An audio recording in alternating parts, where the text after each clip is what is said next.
I do love sharing time with you and my adventures on the Arizona Mother Road. I hope it brings insight to the craziness that goes through the mind of a Route 66 chaplain when he's just driving and drinking cold gas station coffee. I was on a stretch I'd driven alone more times than I can count, but there was one drive where alone actually meant something different to me.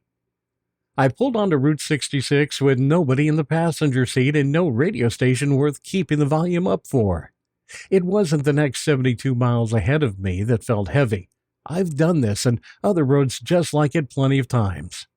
It was doing them without anyone next to me who, actually understood what I just walked out of.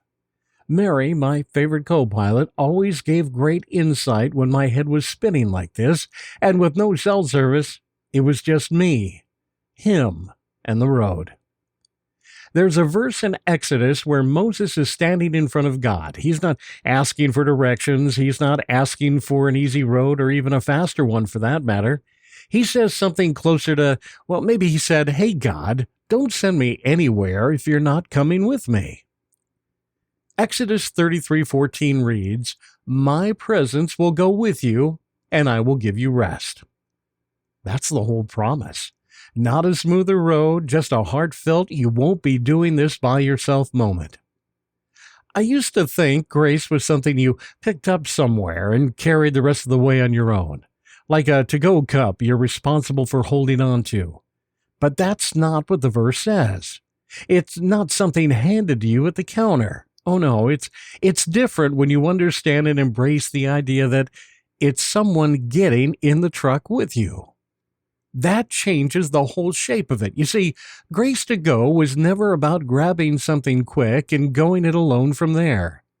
It's presence. It's somebody who doesn't get out at the next exit and leaves you there by yourself. Trust me, I can't give a regular type-like sermon that you'd hear sitting in a pew. That's not my style. With me, you don't have to know the first thing about Scripture to know the difference between doing something hard by yourself and doing it with someone who refuses to leave. I'm happy to share the life lessons from the road and the counter. I'm certain everybody's felt that gap at least once in their life. You know, the empty passenger seat, the phone call you almost didn't make, the room you had to walk into without backup. So if it helps, and if I were standing in front of you right now, here's what I'd say to you this morning.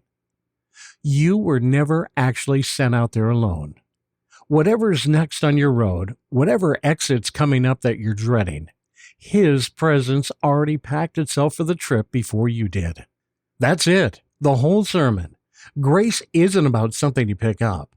Sometimes it's someone who goes with you.